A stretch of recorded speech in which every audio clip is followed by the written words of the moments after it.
Sumsel masuki puncak musim kemarau.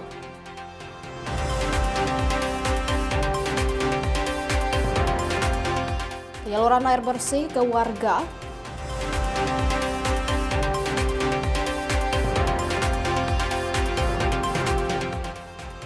Polisi gerebek rumah bandar narkoba.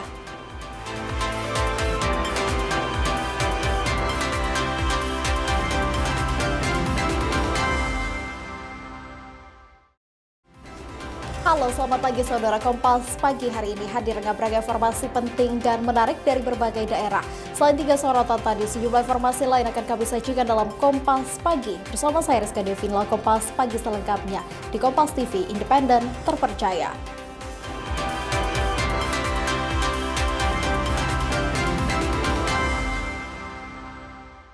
Kita awali dengan informasi pertama, Saudara. Badan Meteorologi, Klimatologi, dan Geofisika Stasiun Klimatologi Sumatera Selatan memprediksi wilayah Sumatera Selatan mulai memasuki puncak musim kemarau. Kondisi kering diperkirakan meningkat sepanjang Agustus hingga September, sementara dampak El Nino berpotensi berlanjut hingga awal 2027.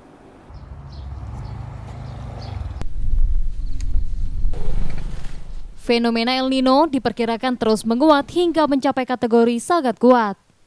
Kondisi ini diperparah Indian Ocean Dipole positif yang mengurangi pasokan uap air ke Sumatera Selatan sehingga curah hujan semakin rendah dan suhu udara diprediksi lebih panas dibandingkan tahun lalu. Memasuki puncak musim kemarau, titik panas mulai bermunculan di sejumlah daerah rawan seperti Banyuasin, Musi Banyuasin, Ogan Ilir, dan Ogan Komering Ilir.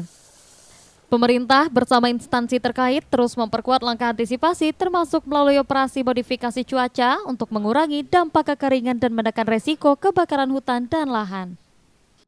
Musim kemarau ini akan berlangsung diprediksi hingga bulan Oktober. Dan saat ini IOD juga terpantau akan diprediksi dalam kondisi level positif, akan menyebabkan minimnya tutupan awan dan minimnya uap air yang akan berada di kawasan Indonesia termasuk Sumatera Selatan. OMC akan terus kita lakukan dan kita mitigasi.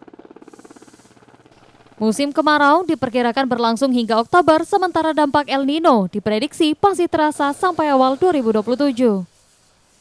Masyarakat dihimbau tidak membuka lahan dengan cara membakar demi mencegah kabut asap. Muhammad Reza Pahlepi, Kompas TV, Palembang, Sumatera Selatan.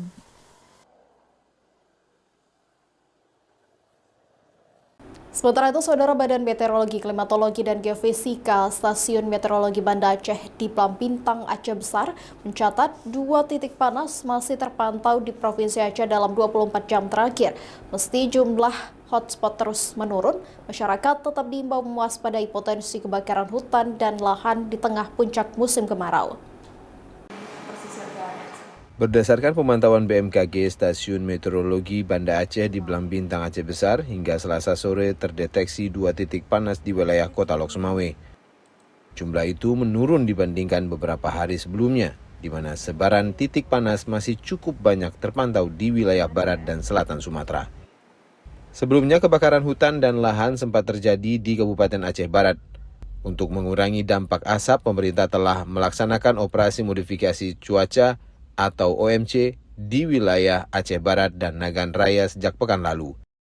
Operasi modifikasi cuaca ini telah berakhir seiring membaiknya kondisi cuaca serta berkurangnya jumlah titik panas di kedua wilayah tersebut.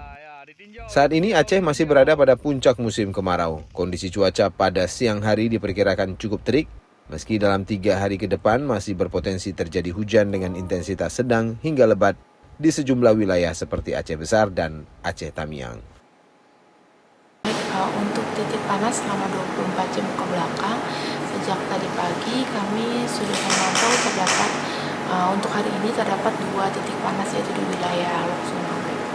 Untuk wilayah Provinsi Aceh secara umum memang masih puncak musim kemarau, jadi memang kondisi cuaca cukup terik pada siang hari. Namun untuk 3 hari ke depan, khususnya hari ini sih diperkirakan secara umum masih hujan dengan intensitas sedang hingga lebat. 3 hari terakhir kemarin bisa sampai 35 derajat Celcius. BMKG juga mencatat suhu udara di Aceh dalam beberapa hari terakhir mencapai 35 derajat Celcius. Kondisi itu masih tergolong normal untuk periode puncak musim kemarau. Selain dipengaruhi musim kemarau, kondisi atmosfer seperti aktivitas gelombang ekuator, belokan angin, konvergensi, serta suhu muka laut yang hangat turut mempengaruhi pembentukan awan hujan di sejumlah wilayah. BMKG Aceh juga mengingatkan masyarakat agar tetap waspada terhadap potensi cuaca ekstrim dan puncak musim kemarau dalam beberapa hari ke depan. Nova Misdayanti, Kompas TV, Aceh Besar. Sementara itu, saudara, meringankan beban masyarakat dilanda kekeringan saat musim kemarau, Badan Penanggulangan Bencana Daerah atau BPBD Kota Bandar Lampung terus mendistribusikan air bersih kepada warga. Selama musim kemarau di bulan Juli, BPBD telah menyalurkan sekitar 25 mobil tangki air bersih ke berbagai wilayah. Badan Penanggulangan Bencana Daerah Kota Bandar Lampung terus mendistribusikan air bersih langsung ke warga yang terdampak kekeringan akibat musim kemarau yang terjadi. Memanfaatkan bantuan ini, warga langsung menyerbu dengan membawa tempat penampungan yang secara bergantian diisi air bersih oleh petugas untuk kebutuhan memasak hingga MCK. Diketahui satu unit mobil tangki mampu membawa sekitar 5.000 liter air bersih. Saat ini BPBD telah mengoperasikan 4 unit armada mobil untuk melayani kebutuhan masyarakat. Pada bulan Juli ini kita sudah mendistribusikan lebih kurang 25 mobil, yaitu terdapat di beberapa kecamatan permintaan dari warga masyarakat, Kecamatan Kedamaian, Panjang, Teluk Betung Timur, Enggal, Sukabumi, Kemiling, dan lain sebagainya. Jika masyarakat membutuhkan air bersih, hendaknya menghubungi pamong setempat. Nah, nanti informasi itu akan diteruskan ke BPBD dan dari BPBD akan menindaklanjuti. Masyarakat yang mengalami krisis air bersih diimbau menyampaikan laporan melalui pamong setempat, seperti Ketua RT, RW, atau Lurah. Laporan tersebut akan diteruskan secara resmi kepada BPBD untuk segera ditindaklanjuti. Berdasarkan perakiraan BMKG, puncak musim kemarau diprediksi terjadi pada bulan Agustus hingga September.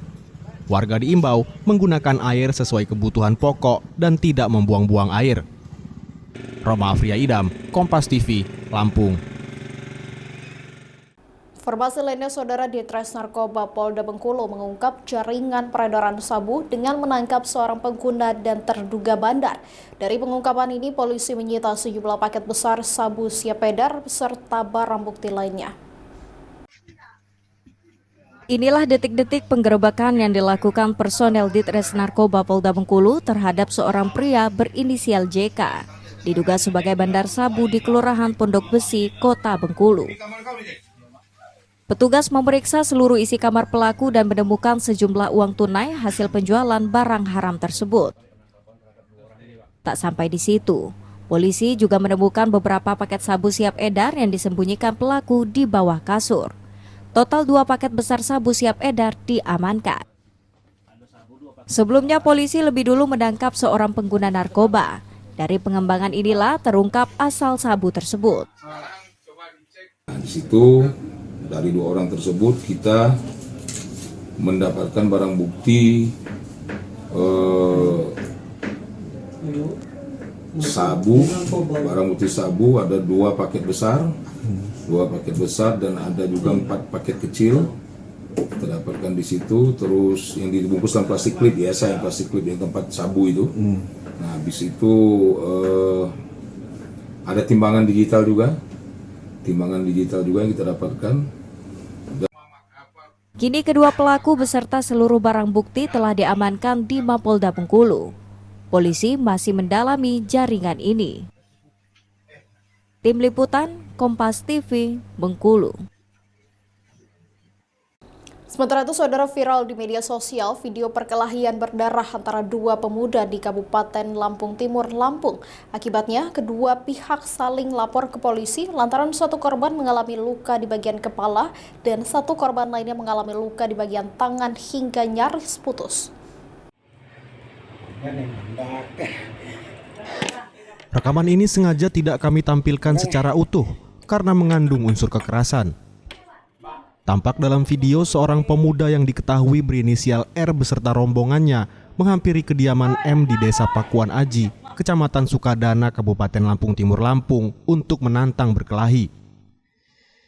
Keduanya pun bertikai saling serang dengan menggunakan senjata tajam, hingga kedua pemuda tersebut mengalami luka cukup serius di bagian kepala dan tangan dan harus mendapat perawatan. Dari keterangan polisi, kasus pertikaian berdarah ini bermula dari perkara kecelakaan truk mengangkut jagung. Saat itu pria berinisial R beserta rombongannya datang ke lokasi dan meminta sejumlah jagung kepada sopir. Namun sang sopir yang tak terima langsung mengadu kepada rekannya berinisial M, hingga terjadi adu mulut antar keduanya dan berakhir dalam duel senjata tajam.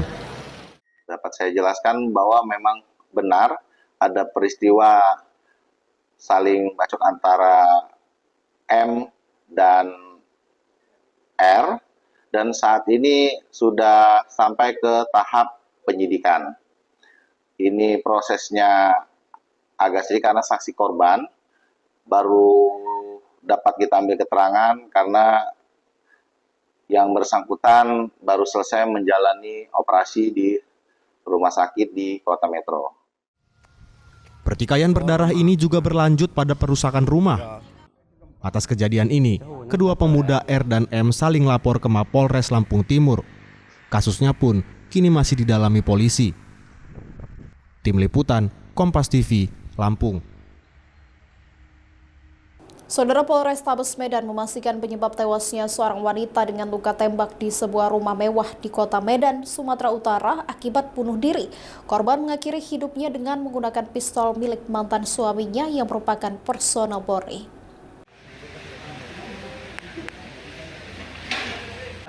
Setelah melakukan pemeriksaan sejumlah saksi dan olah tempat kejadian perkara, polisi memastikan kematian wanita dengan luka tembak di sebuah rumah mewah akibat aksi bunuh diri.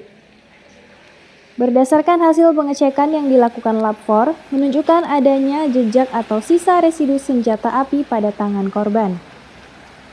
Kapolrestabes Medan Komisaris Besar Polisi Jan Calvin Simanjuntak menyatakan, korban mengambil pistol milik mantan suaminya yang merupakan personel polisi berinisial IH dari dalam tas secara diam-diam. Saat diketahui memegang pistol dan berada di dalam kamar mandi, mantan suami korban sempat membujuk agar tidak berbuat nekat, namun korban tidak menanggapi dan sempat menyampaikan permohonan maaf. Saksi IH melihat tasnya juga sudah terbuka, di dalamnya ada senjata api, dan pada saat itu saksi IH memeriksa kamar mandi yang persis berada di dalam kamar tersebut. Pada saat mengetok kamar, di situ terjadi komunikasi yang sifatnya pencegahan dengan mengatakan jangan melakukan hal-hal yang tidak layak dan jangan melakukan, karena saksi IH ini tahu persis kondisi korban. Melihat itu dikuatkan dengan saksi anak yang saya sebutkan tadi, ikut mengetuk pintu tetapi tidak direspon. Terakhir ada ucapan dari korban, maafkan saya. Itu terakhir untuk kedua saksi tersebut.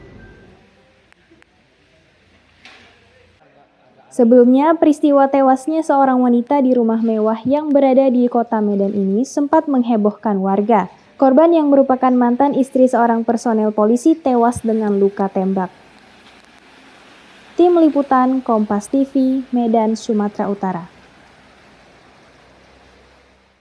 Sementara itu, saudara, satu unit truk fuso bermuatan hebel atau batako putih masuk ke dalam siring hingga melintang di Jalan Radin Intan, tepatnya di depan Gramedia Bandar Lampung, hingga menyebab kemacetan. Akibat kejadian tersebut, arus lalu lintas di kawasan pusat kota Bandar Lampung mengalami kemacetan cukup panjang. Usai dilakukan pencarian sejak Selasa malam, Daniel, pelajar berusia 18 tahun di Kepulauan Enggano, Kabupaten Bengkulu Utara, ditemukan meninggal dunia. Ia ditemukan tak jauh dari lokasi awal dinyatakan hilang di perairan Enggano, tersangkut di kedalaman 7 meter. Sebelumnya Daniel sempat mencari ikan bersama 2 orang rekannya pada Selasa malam. Namun saat itu korban terseret arus hingga tak bisa menyelamatkan diri. 2 rekannya yang berhasil selamat kemudian langsung melapor ke pihak keluarga hingga tim Basarnas langsung turun mencari korban. Pada pukul 9:15 korban ditemukan di sekitaran LKP. Korban ditemukan di tim 2, tim Jukong menggunakan penyelaman dengan kompresor. Korban ditemukan di kedalaman 7 meter. Usai ditemukan, jenazah korban langsung dibawa ke rumah duka untuk disemayamkan. Tim Liputan, Kompas TV, Bengkulu. Warga terluka akibat serangan monyet.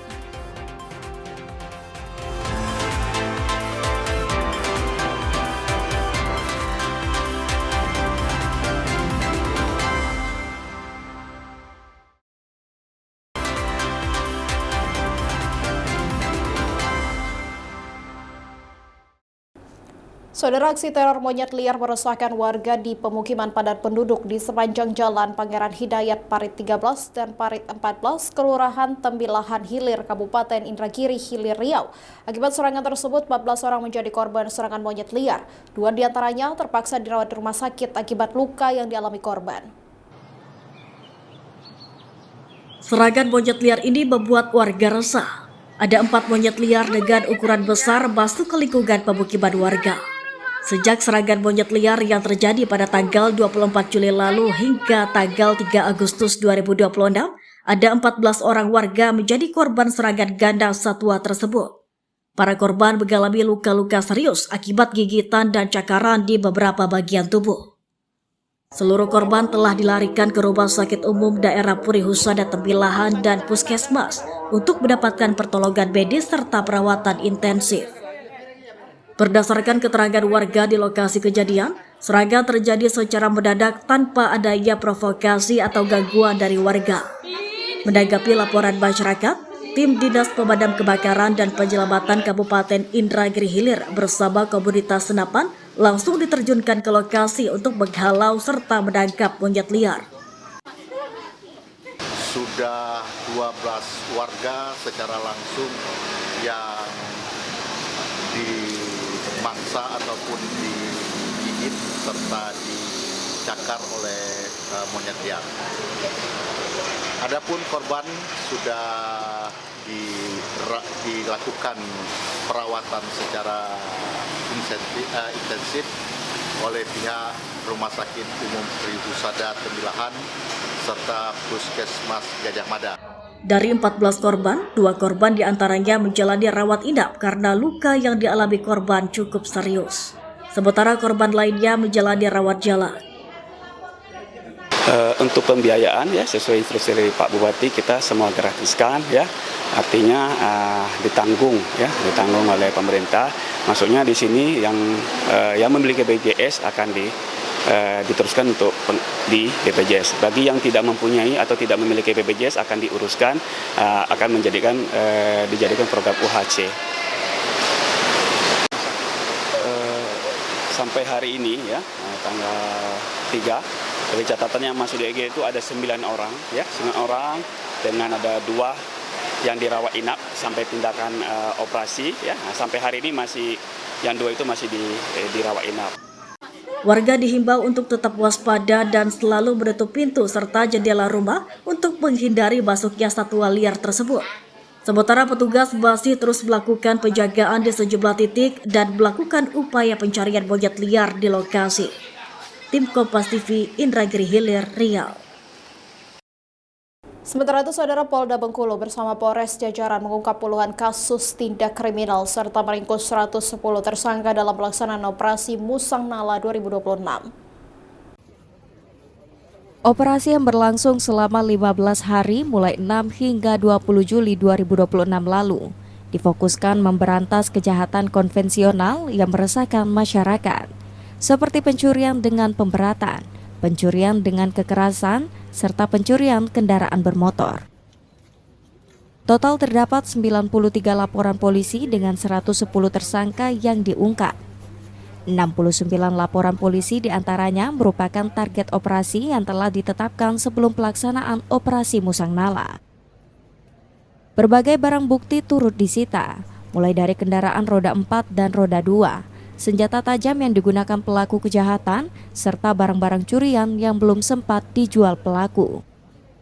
Operasi dan 24 target dengan total mencapai 93 laporan polisi.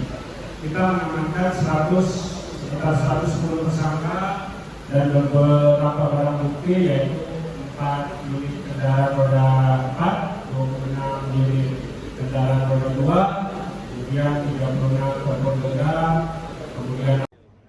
Dengan diungkapnya berbagai tindak pidana kriminal ini, diharapkan dapat memberikan rasa aman kepada masyarakat melalui penegakan hukum terhadap pelaku kejahatan di wilayah Bengkulu. Gilang Triwibisono, Kompas TV, Bengkulu. Informasi lainnya, Saudara, percobaan begal sepeda motor terjadi di Sako, Palembang. Seorang perempuan dipukul saat mempertahankan sepeda motornya. Aksi pelaku digagalkan setelah warga datang. Polsek Sako menangkap IRK 31 tahun yang diduga melakukan percobaan pembegalan sepeda motor pada seorang perempuan di Jalan MH Dajabudin, Kecamatan Sako, Palembang. Saat kejadian, korban yang berada di atas sepeda motornya di depan sebuah minimarket tiba-tiba dipukul pelaku hingga korban jatuh, lalu berusaha membawa motor korban. Korban bangkit memberikan perlawanan, pemicu perhatian warga dan karyawan minimarket. Pelaku sempat melarikan diri namun berhasil ditangkap warga dan diserahkan ke polisi. Tiba-tiba ada pelaku datang dari belakang, dari pondok yang gelap, sambil memukul korban ini menggunakan sebatang kayu. Ini korban mengadakan perlawanan, yaitu menarik pelaku sehingga terjadilah tarik menarik. Sambil korban berteriak minta tolong ke warga sekitarnya. Karena posisinya di parkiran Indomaret, Alfamart, jadi seluruh yang ada di dalam keluar. Salah satu warga yang ada di sekitar TKP menghubungi Polsek Sako dan anggota datangi TKP dan mengamankan pelaku. Polisi menyita sepeda motor korban sebagai barang bukti. Dari hasil pemeriksaan, tersangka mengaku mengintai korban selama sekitar 15 menit sebelum melancarkan aksinya. Muklas Diferensial, Kompas TV, Palembang, Sumatera Selatan. Sementara itu, Saudara, seorang pria di Kabupaten Rejang Lebong, Bengkulu ditangkap polisi setelah diduga menghabisi nyawa ayah kandungnya sendiri. Korban ditemukan dengan kondisi mengenaskan di dalam rumah hingga membuat geger warga sekitar. Tak butuh waktu lama, polisi langsung meringkus Sahrun, warga desa Lubuk Mumpo, Kecamatan Kota Padang, Kabupaten Rejang Lebong. Ia ditangkap tak lama usai tega menghabisi nyawa ayah kandungnya sendiri yang berusia 73 tahun. Peristiwa tragis yang menggegerkan warga ini bermula saat warga mendengar teriakan dari rumah korban. Merasa curiga, warga bersama istri korban yang saat itu sedang berada di luar masuk ke dalam rumah dan mendapati korban sudah tergeletak dengan kondisi mengenaskan di lantai dapur. Sementara terduga pelaku sudah tak ada di rumah. Keluarga dan warga sempat mengevakuasi korban menuju puskesmas. Namun akibat luka senjata tajam dan kehilangan banyak darah, nyawa korban tak tertolong. Benar kejadian tersebut terjadi pada pagi hari sekitar pukul 08.30 WIB di desa Lumbumpo. TKP di rumah korban, tepatnya di dapur. Dan untuk korban dilarikan di puskesmas dan dinyatakan sudah meninggal dunia. Dan untuk pelaku sudah diamankan di polsek dan segera dibawa ke Polres Jambi. Saat ini pelaku masih menjalani pemeriksaan intensif di Polres Rejang Lebong. Polisi masih mendalami motif serta melengkapi alat bukti untuk proses penyidikan lebih lanjut. Tim Liputan, Kompas TV, Bengkulu. Sementara itu, saudara, percobaan pencurian kabel grounding milik PT PLN Persero ULP Duri berhasil digagalkan. 2 orang terduga pelaku yang sempat melarikan diri hingga ke Kota Pekanbaru berhasil dibekuk pihak kepolisian sektor Kandis. Aparat kepolisian sektor Kandis Polres Siak menangkap 2 orang pria berinisial UAR dan FS atas dugaan tindak pidana percobaan pencurian kabel grounding milik PT PLN ULP Duri. Peristiwa tersebut berawal pada akhir Juli lalu di area trafo BLT 214, Jalan Pekanbaru Duri, kilometer 57, Kelurahan Telaga Samsam, Kecamatan Kandis, Kabupaten Siak, Riau. Petugas PLN yang curiga dengan gerak-gerik kedua pelaku langsung menghampiri di lokasi kejadian. Pelaku yang panik berusaha kabur menggunakan kendaraan menuju Kota Pekanbaru. Sempat terjadi aksi pengejaran hingga ke Jalan Durian, Kota Pekanbaru sebelum kedua pelaku berhasil dibekuk bersama warga dan aparat kepolisian. Dari tangan terduga pelaku, polisi menyita sejumlah barang bukti berupa 1 helai rompi logo PLN, tang potong, obeng, pisau cutter, serta senter kepala. Telah terjadi percobaan pencurian terhadap trafo BLT 214 kilometer 57, Kelurahan Telaga Samsam, Kecamatan Kandis. Trafo ini milik PLN, jadi telah diamankan 2 orang pelaku yang sedang pada saat itu akan mengambil barang milik PLN, yaitu berupa kabel. Modusnya adalah mereka berpura-pura menjadi pegawai PLN. Pada saat mereka melakukan aksinya, dipergoki, dan pada saat ditanya identitas yang bersangkutan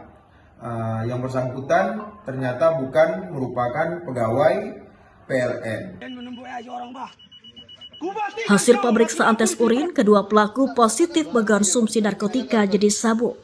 Pelaku kini ditahan di Mapolsek Kandis dan dijerat pasal 477 ayat 1 Undang-Undang Nomor 1 Tahun 2023 tentang KUHP. Tim Kompas TV, Siak, Riau. Uang tidak layak edar jadi bahan kabar alternatif.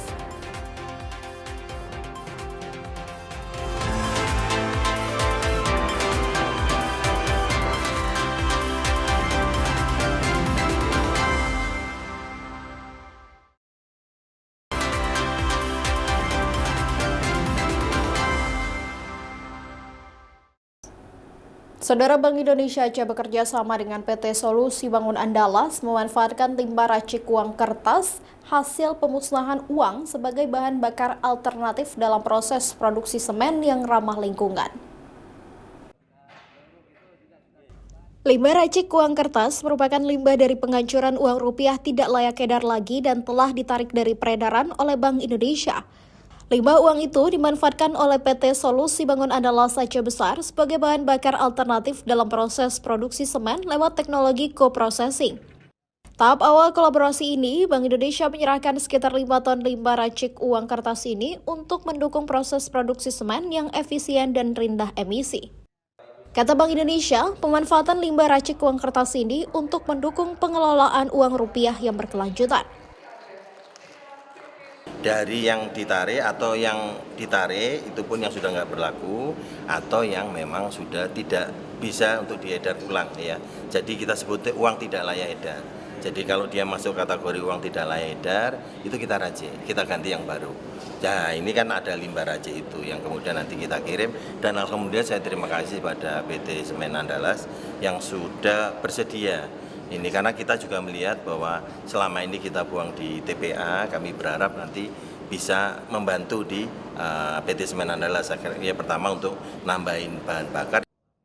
Sementara, manajemen Solusi Bangun Andalas bilang pemanfaatan limbah uang yang tidak layak edar lagi ini menjadi sumber daya yang bermanfaat bagi lingkungan, sekaligus memperkuat penerapan ekonomi sirkular dan mengurangi penggunaan bahan bakar fosil. Selama ini mayoritas yang kita pakai adalah batu bara.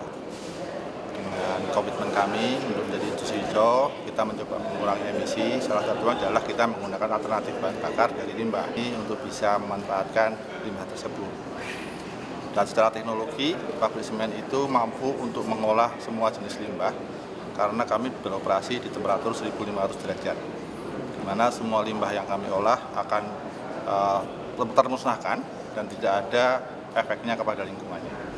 Pemanfaatan limbah racik uang kertas ini diharapkan memberikan manfaat besar dalam pengelolaan limbah yang bertanggung jawab, memperkuat ekonomi sirkulat dan mendukung transisi menuju industri semen yang makin rendah emisi. Mustajab, Kompas TV, Aceh Besar. Sementara itu, Saudara, Rumah Sakit Khusus Jiwa Suprapto Bengkulu akan berganti status menjadi rumah sakit umum. Langkah ini dilakukan sebagai upaya peningkatan pelayanan kesehatan bagi masyarakat di Bengkulu, sehingga masyarakat tak berpikir bahwa RSKJ hanya melayani pasien dengan gangguan jiwa saja. Pergantian status dari Rumah Sakit Khusus Jiwa Suprapto menjadi Rumah Sakit Umum Merah Putih dilakukan karena banyaknya masyarakat yang mengira bahwa RSKJ hanya melayani pasien yang mengalami gangguan kejiwaan. Dengan pergantian status tersebut, RSKJ yang sudah mengembangkan pelayanan kesehatan seperti poli gigi, poli umum hingga penyakit dalam dapat lebih dikenal luas. Meski demikian, pergantian status rumah sakit ini tetap dilakukan sesuai dengan ketentuan peraturan perundangan yang berlaku. Peraturan pemerintah bahwa rumah sakit itu tidak ada lagi rumah sakit khusus. Jadi rumah sakit sebenarnya rumah sakit umum yang bisa melayani umum semuanya. Jadi RSKJ itu bisa aja berubah menjadi rumah sakit umum Merah Putih Suprapto rencananya. Nanti pelayanannya, ya pelayanan saya melayani seluruhnya. Ada penyakit dalam, ada opjin, ada yang bedah, anak. Untuk jiwanya sendiri? Jiwa tetap. Tapi dia punya jadi rumah sakit kita punya keunggulan. Pergantian status rumah sakit ini juga mendapat dukungan penuh dari pemerintah Provinsi Bengkulu, karena tak hanya berubah identitas, namun juga memberikan pelayanan yang lebih baik. Bayazir Al-Rehan, Kompas TV, Bengkulu. Sementara itu, Saudara, revitalisasi Pasar 16 Ilir Palembang berlanjut pada 2026. Pengerjaan dilakukan bertahap, diawali dengan pembersihan kawasan sebelum memasuki tahap pengembangan.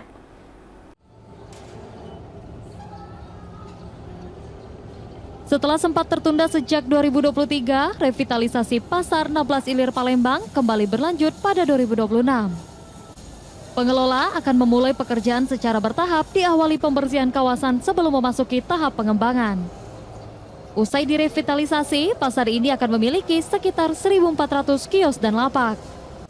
Pedagang lama akan menjadi prioritas untuk kembali menempati area pasar.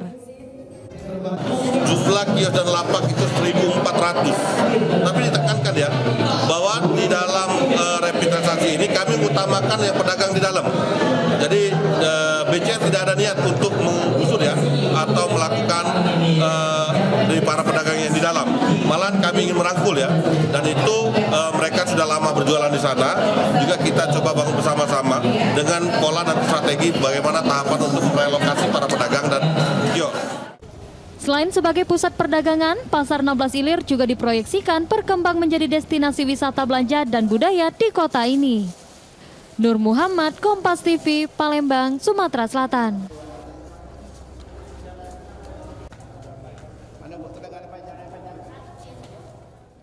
Sementara itu, Saudara, Sekolah Rakyat Terintegrasi 3 Provinsi Bengkulu akan menambah siswa sebanyak 120 orang untuk tingkat SD, SMP, dan SMA. Calon siswa tambahan akan dijangkau oleh Dinas Sosial Provinsi Bengkulu dari data Desil 1 dan 2. Dinas Sosial Provinsi Bengkulu akan menjangkau calon siswa tambahan untuk Sekolah Rakyat Terintegrasi 3 Provinsi Bengkulu. Hal ini dilakukan setelah mendapat arahan dari Kementerian Sosial untuk menambah siswa sebanyak 120 orang dari tingkat SD, SMP, dan SMA. Sama seperti sebelumnya, calon siswa tambahan akan dijangkau dari keluarga yang masuk dalam kategori Desil 1 dan 2 di seluruh wilayah kecuali Kabupaten Kaur. Penambahan siswa sekolah rakyat dilakukan untuk mencukupi kuota sebanyak 2.000 siswa di sekolah tersebut.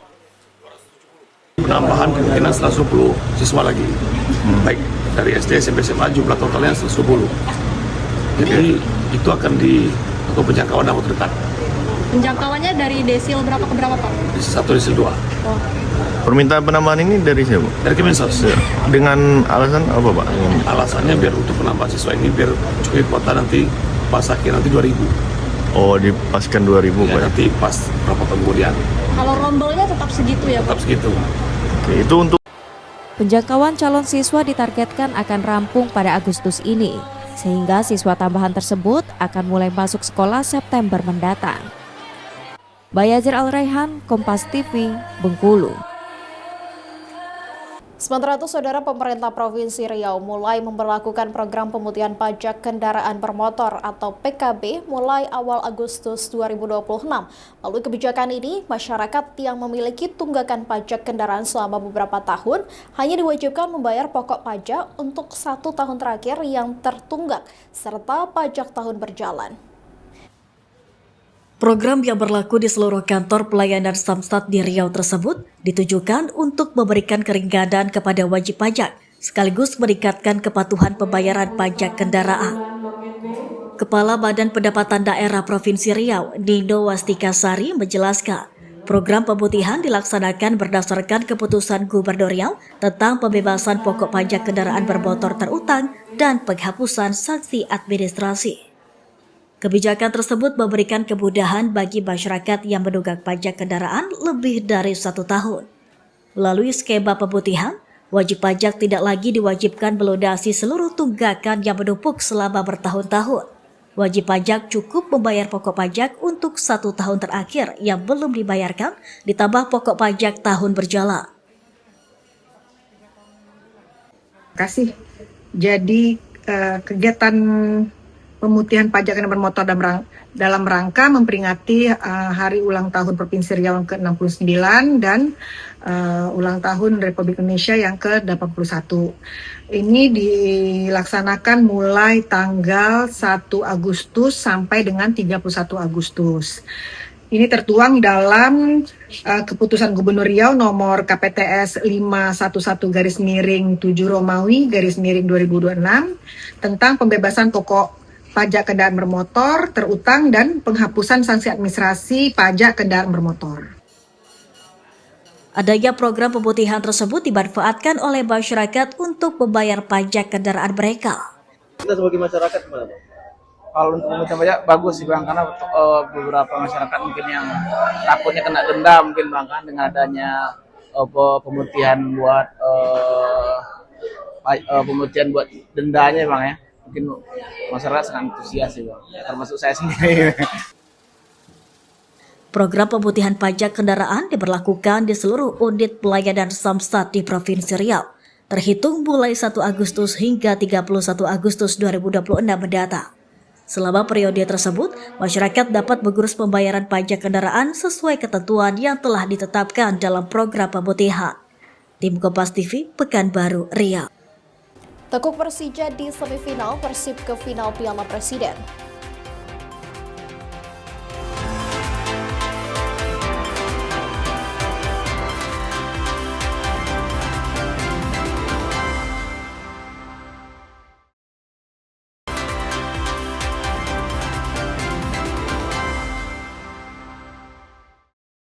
Saudara Badan Meteorologi, Klimatologi, dan Geofisika Stasiun Klimatologi Sumatera Selatan memprediksi wilayah Sumatera Selatan mulai memasuki puncak musim kemarau. Kondisi kering diperkirakan meningkat sepanjang Agustus hingga September, sementara dampak El Nino berpotensi berlanjut hingga awal 2027.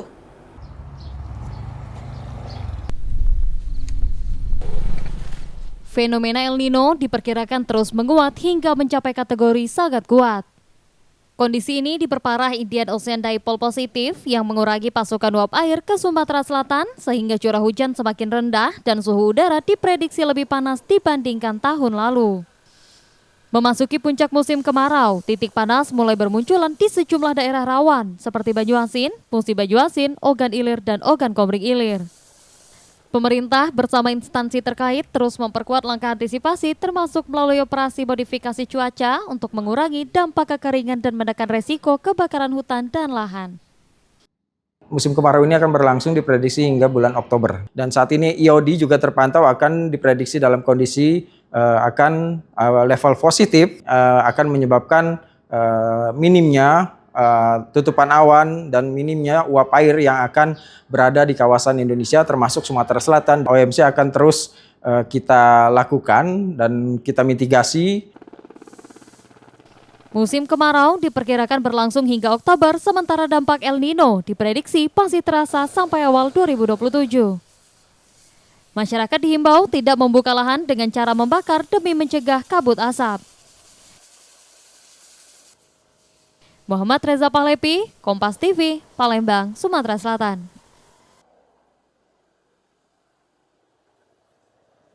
Sementara itu, Saudara Badan Meteorologi, Klimatologi, dan Geofisika Stasiun Meteorologi Banda Aceh di Blambintang, Aceh Besar mencatat 2 titik panas masih terpantau di Provinsi Aceh dalam 24 jam terakhir. Meski jumlah hotspot terus menurun, masyarakat tetap diimbau mewaspadai potensi kebakaran hutan dan lahan di tengah puncak musim kemarau. Berdasarkan pemantauan BMKG Stasiun Meteorologi Banda Aceh di Blambintang, Aceh Besar, hingga Selasa sore terdeteksi 2 titik panas di wilayah Kota Lok Sumawe. Jumlah itu menurun dibandingkan beberapa hari sebelumnya, di mana sebaran titik panas masih cukup banyak terpantau di wilayah barat dan selatan Sumatera. Sebelumnya kebakaran hutan dan lahan sempat terjadi di Kabupaten Aceh Barat.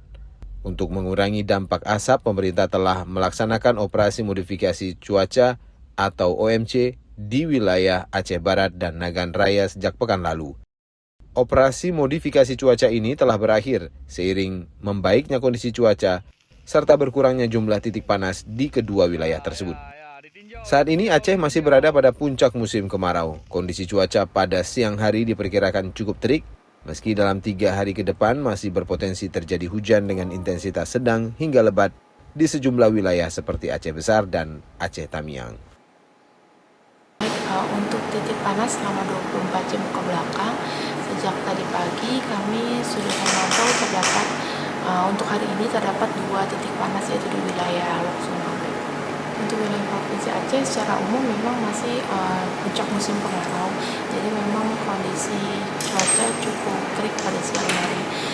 Namun untuk 3 hari ke depan, khususnya hari ini sih diperkirakan secara umum masih hujan dengan intensitas sedang hingga lebat. 3 hari terakhir kemarin bisa sampai 35 derajat Celcius. BMKG juga mencatat suhu udara di Aceh dalam beberapa hari terakhir mencapai 35 derajat Celcius. Kondisi itu masih tergolong normal untuk periode puncak musim kemarau.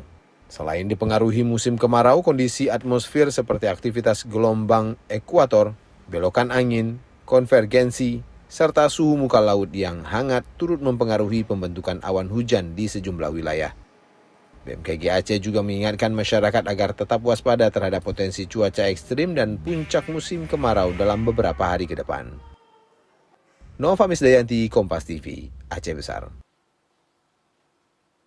Sementara itu, Saudara, meringankan beban masyarakat dilanda kekeringan saat musim kemarau, Badan Penanggulangan Bencana Daerah atau BPBD Kota Bandar Lampung terus mendistribusikan air bersih kepada warga selama musim kemarau di bulan Juli. BPBD telah menyalurkan sekitar 25 mobil tangki air bersih ke berbagai wilayah.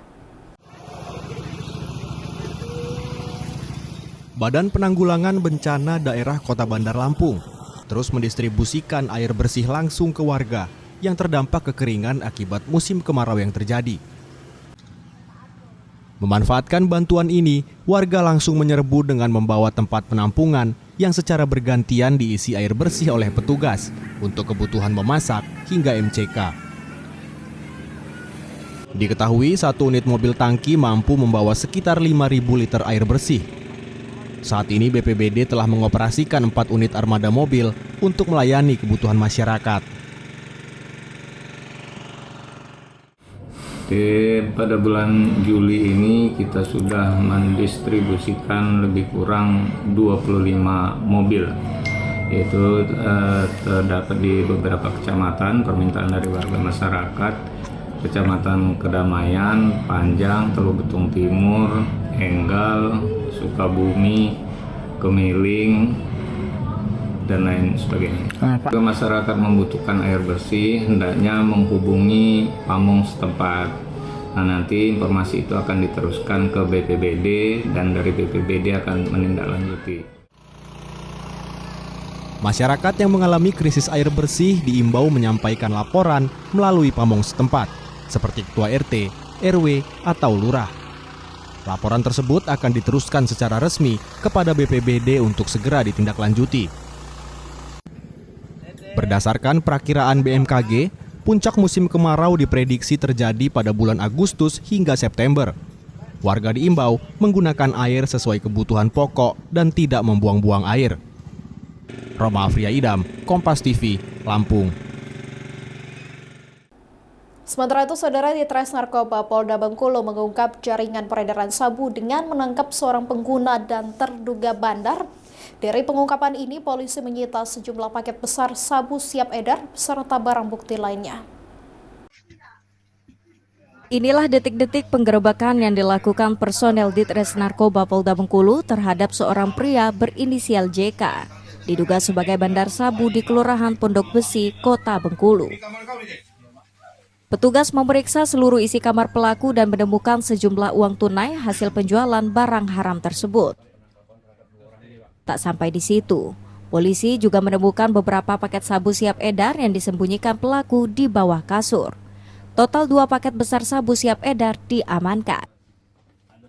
Sebelumnya, polisi lebih dulu menangkap seorang pengguna narkoba. Dari pengembangan inilah terungkap asal sabu tersebut. Di situ, dari 2 orang tersebut kita mendapatkan barang bukti sabu, barang bukti sabu ada 2 paket besar, 2 paket besar dan ada juga 4 paket kecil kita dapatkan di situ. Terus yang dibungkus dalam plastik klip, biasa yang plastik klip yang tempat sabu itu. Nah, habis itu ada timbangan digital juga yang kita dapatkan. Kini kedua pelaku beserta seluruh barang bukti telah diamankan di Mapolda Bengkulu. Polisi masih mendalami jaringan ini. Tim Liputan, Kompas TV, Bengkulu. Saudara, sampai di sini Kompas pagi hari ini. Anda bisa menyimak video tayangan kami di kompas.tv atau menyaksikan siaran langsung via streaming di kompas.tv/live. Kami undur diri, tetap saksikan rangkaian program berita di Kompas TV, independen, terpercaya.